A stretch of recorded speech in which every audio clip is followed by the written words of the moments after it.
Voilà, merci. Tout à l'heure, notre deuxième invité, Golden Kabila, bienvenue. Merci Jean-David et merci à tous ces compatriotes éparpillés à travers le monde afin de nous suivre. Voilà, merci à vous, surtout la promptitude avec laquelle vous avez répondu à notre invitation. Que restait-il de la date du 17 mai? Qu'est-ce que vous retenez? Surtout que vous portez aussi le nom de Kabila, En tout cas. donc ça dit certainement quelque chose.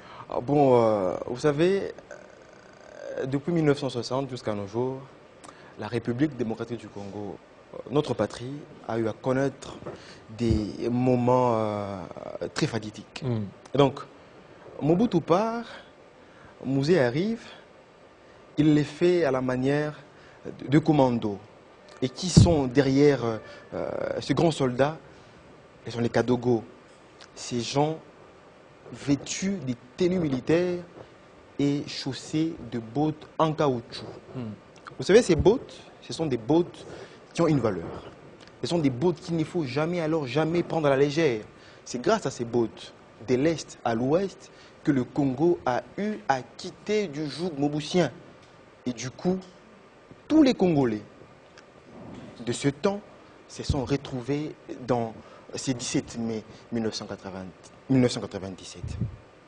Mouzé nous libère, Mouzé vient avec une nouvelle mouvance, celui de pouvoir changer le Zaïrois en nouvel homme congolais. Et déjà à l'époque, Mouzé comprenait la théorie des 3 J que je suis en train justement de relayer. C'est quoi cette théorie?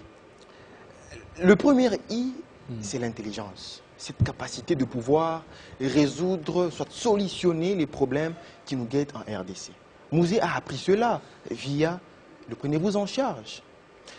La deuxième assertion, le deuxième I, c'est cette imagination. En fait, c'est l'imagination. C'est cette aptitude de pouvoir regarder au-delà de ce que nous voyons. Mouzé voyait, en fait, tout le monde voyait un Zaïre, déchiqueté, pourri sur toutes ses facettes. Mouzé arrive, il voit un grand Congo, un Congo digne de ses richesses, digne de son peuple, bref, digne de tous ses entrailles. Mouzé avait déjà cette vision-là. Et enfin, le troisième I, c'est le I de l'innovation. Mouzé a apporté de l'innovation dans les chefs du Congolais. Mouzé a changé sur le plan réflexionnel le Congolais. Alors, le Congolais devait réfléchir Congo. Le Congolais devait réfléchir nationalisme. Le Congolais devait réfléchir cette envie ardente de pouvoir sauvegarder l'intégrité du pays sous ce qu'il a appelé lui-même ferme engagement de ne jamais trahir le Congo. Et donc, ces valeurs, moi je pense que ce sont des valeurs qui ne peuvent jamais tomber obsolètes. Il faut les conserver, il faut les pérenniser. En tout cas, c'est un devoir patriotique. Frapper, soit attaché à ces 100 millions d'habitants de Congolais que nous sommes sur le territoire congolais et éparpillés à travers le monde. La seule et unique bénédiction que nous, Congolais, avons en commun, c'est la République démocratique du Congo. Mouzé a appris aux gens à pouvoir aimer ce pays. Il y a des opportunistes ou des gens qui veulent la suppression de cette journée, de nos calendriers. Et vous, en tant que mouzéiste ou en tant que kabiliste ou en tant que nationaliste, qu'est-ce que vous êtes en train d'entrevoir par rapport à ça?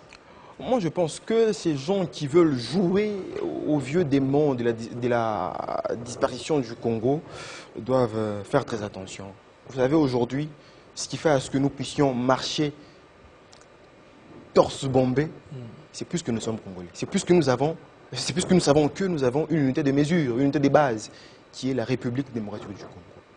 Aujourd'hui, je ne vois aucun clan sur la République démocratique du Congo bénéficier de cette mésaventure des mauvais goûts. Je ne le vois pas en tout cas, je ne le vois pas. Et donc, la responsabilité incombe à tout Congolais de pouvoir bannir, de pouvoir jeter dans les lieux les plus arides cet esprit de pouvoir voir le Congo disparaître de sa carte. Ces gens doivent faire très attention, que ce soit ceux qui sont au niveau national, même ceux qui sont au niveau international, ils doivent faire très attention.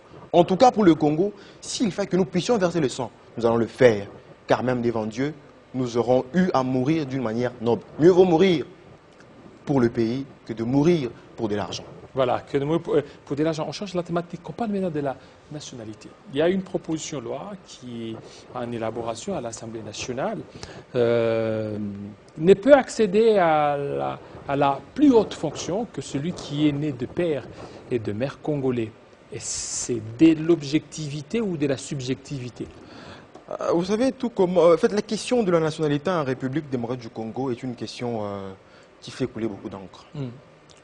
C'est depuis 1960 que toutes ces choses ont eu à pouvoir naître. On voulait spécifier les choses, tout ça, jusqu'à ce que, en 2004, via la loi numéro 04/024 du 24 novembre 2004, qui consacre la nationalité en RDC, lorsque vous parcourez, lorsque vous scrutez l'exposé des motifs, vous sentez que c'est quelque chose qui a été créé afin de pouvoir taire les armes, taire les esprits surchauffés à ces sujets. Donc c'est une loi qui a été créée pour réunir tout le monde. C'est une loi qui met hors d'état de nuire la discrimination et l'effacement systémique de certaines personnalités. Ne peut accéder à la magistrature suprême que celui qui est né de père et de mère congolais. Oui, c'est bien beau de pouvoir promouvoir cette disposition. Ça c'est la congolité en avant. Très bien. C'est bien beau de pouvoir louer et louanger même cette congolité. Mais on se pose la question, ça nous amène où? C'est la question fondamentale qu'il faut se poser. Vous voulez aujourd'hui... Au véritable Congolais des souches, donc au véritable Congolais... Mais ça nous amène où? Qui est vrai Congolais aujourd'hui? Qu'est-ce qui prouve à ce qu'aujourd'hui les gens qui sont en train de promouvoir cette loi sont des vrais Congolais? Ce sont des questions fondamentales qu'il faut se poser. Moi je pense que la question de la nationalité a porté une tunique politique, a porté une tunique discriminatoire. Et cela n'est pas bon donc pour notre pays. Ça vise certains individus. Exactement. Et pour nous, Congolais, cela ne nous avantage pas. Par contre, ça nous divise. Vous savez, aujourd'hui, on n'a pas besoin de diviser. Nous n'avons pas besoin de diviser. C'est vrai, on a vu à une certaine période, on a joué avec les textes pour pouvoir étouffer les gens. Mais ça nous a apporté quoi? La haine. Ça nous a apporté la jalousie. Ça nous a apporté la séparation. Le Congo actuel est en train de concevoir, soit de pouvoir protéger cette grossesse que moi j'appelle l'alternance. Kabila nous a offert cela. C'est un bon cadeau, un très beau cadeau et grand cadeau que nous devons préserver. Aujourd'hui, lorsque vous voulez mettre certaines personnes en pâture, vous voulez bloquer certaines personnes à cause des intérêts politiques. Mais ce sont des guerres que vous créez. Ouais. C'est la séparation que vous créez.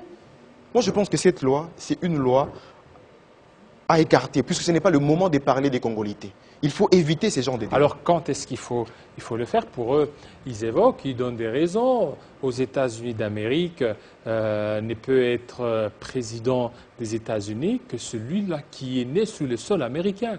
Il y a Arnold Schwarzenegger qui ne peut pas être président. Il sait se m'arrêter au niveau de la Californie en tant que gouverneur. Et ils veulent aussi que ça soit aussi ainsi ici chez nous, en République démocratique du Congo. Pourquoi ces gens qui proposent le renforcement de la congolité ne savent pas copier des États-Unis l'esprit des grands travaux, par exemple? Pourquoi aujourd'hui nous sommes incapables de faire une route qui quitte Kasumbalesa pour aller se retrouver en Bandaka, par exemple? Mais on veut seulement renforcer les choses qui veulent nous diviser. Pourquoi nous faisons appel à ces vieux démons de la séparation? Donc, c'est la séparation. C'est la séparation qu'on veut imposer, qu'on veut incruster dans le chef du Congolais. Ça ne nous sert à rien, ça ne nous sert à rien. Si les États-Unis trouvent mieux pouvoir se cramponner sur cette américanité extrême, ils savent pourquoi ils le font. Nous sommes un pays sui generis. C'est le mot qui venait. Sui generis, ça signifie hors du commun. Nous sommes le seul pays au monde où nous avons plus de 400 ethnies et dialectes. On n'est pas n'importe qui. Pourquoi ne pas capitaliser cette espèce de fraternité, cette espèce de famille? Ça ne sert à rien écarter les gens. Ça ne sert absolument à rien. Et d'ailleurs, regardez ce qui se passe ici.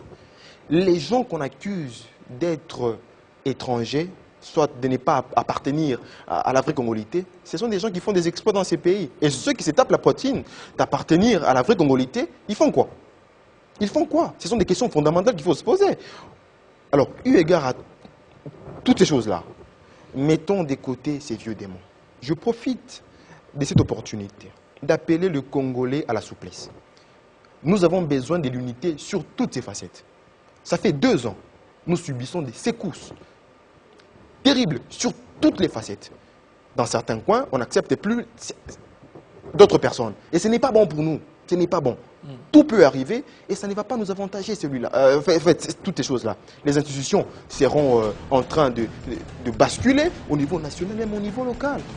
Les gens qui sont à Malembankulu, lorsque vous voulez leur imposer cette tongolité, et il y a quelqu'un qui est par exemple des pères grecs et de mères congolaises qui fait des exploits là, et vous privez à cette personne par exemple de faire rêver ces gens, les gens de ces coins. C'est enfreindre, c'est tuer l'espoir de tout un peuple.